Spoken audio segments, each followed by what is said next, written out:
Hello. Today we're going to look more closely at how to analyze qualitative variables. So you remember there are two types of qualitative variables. We have categorical variables and ordinal variables. So in this video we're going to start with looking at how to analyze categorical variables. So you see on the screen that we are in the survey of automobiles, we are in the module analysis, and we are in the preview section.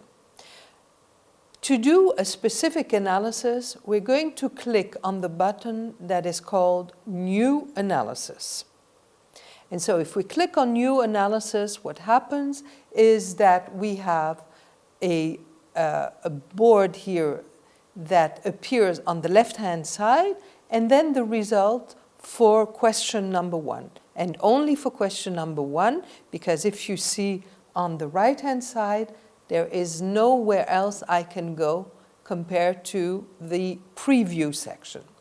Okay, so let's have a look at what we can do when we have an analysis of just one variable. It's called here a flat table, but it really should be univariate analysis. So univariate analysis means how you're going to analyze one variable. So when you want to analyze one variable, and in this case it's a qualitative variable, what we have, first of all, what we see is that we have both a tab where we can modify things for the table. So you see here, this is the table of the results for the question number 1.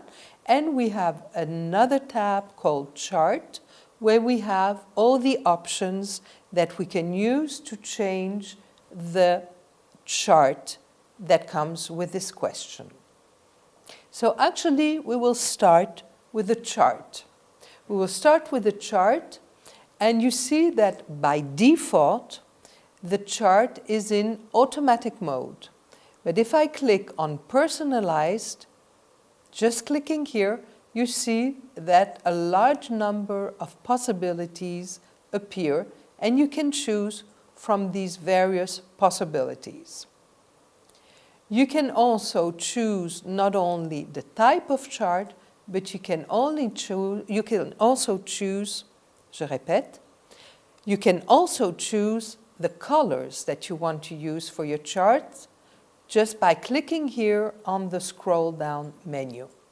Okay, you can choose any color you like, or you can also have one color and you can pick the color here,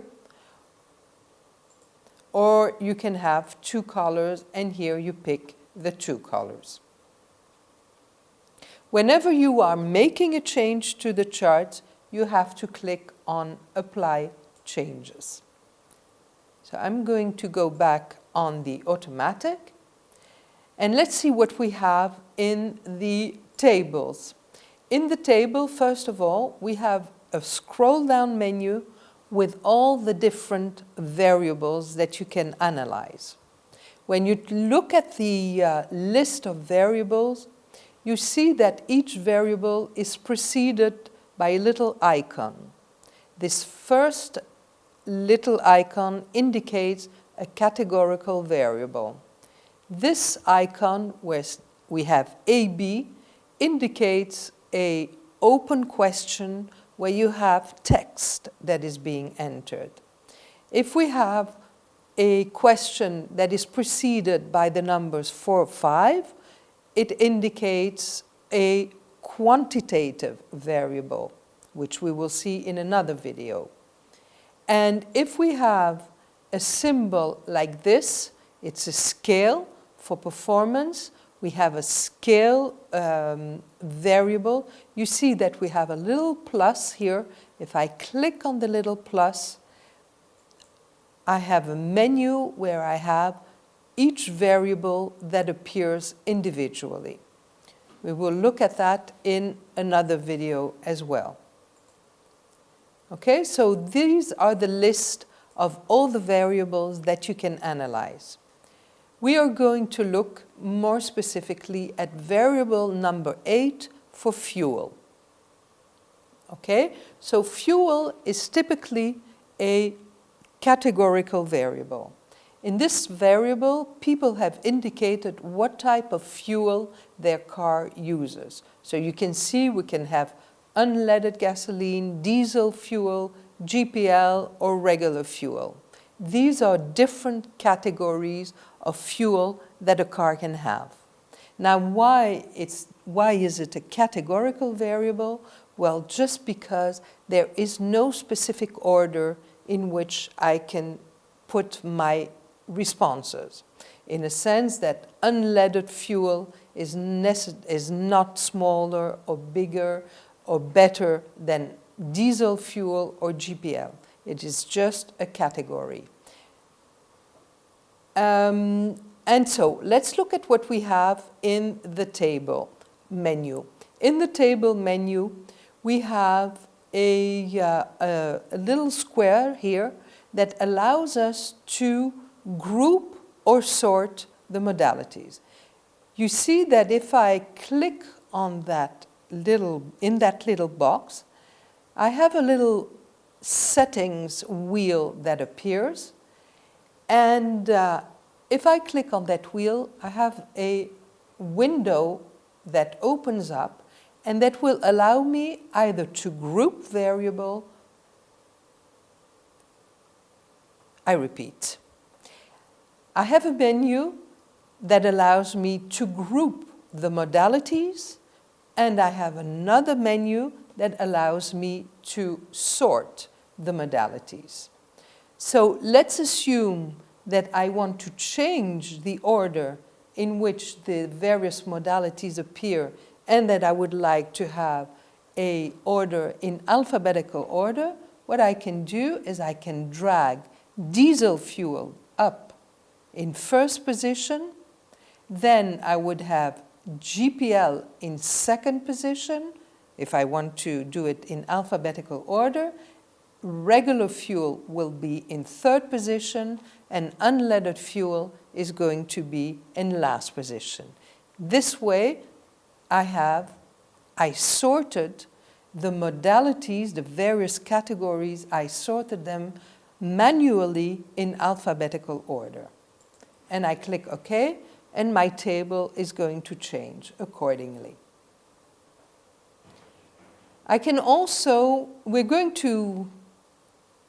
I repeat. We are going to look at the other option, which is to group the modalities. We're going to look at that in a different video. I have an option menu here where I can sort the rows, for instance, also in alphabetical order, but I can also sort in ascending or descending order of the responses.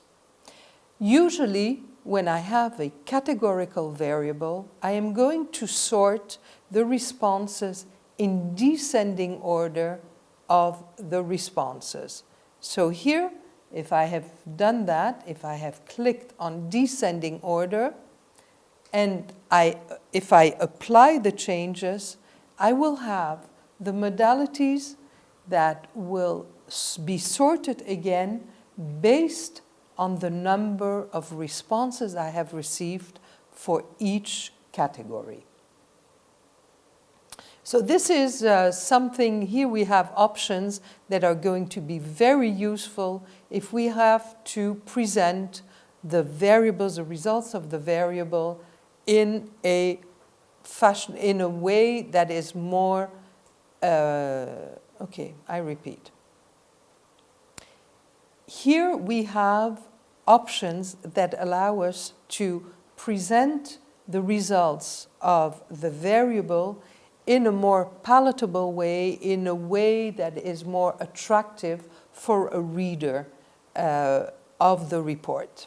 Okay, so don't hesitate to use these options to adapt the way in which you're going to present categorical variables. In my second menu here, I can adapt whether I'm going to show both the frequency, so the number, the actual number of people who have given the various answers, as well as the percentages.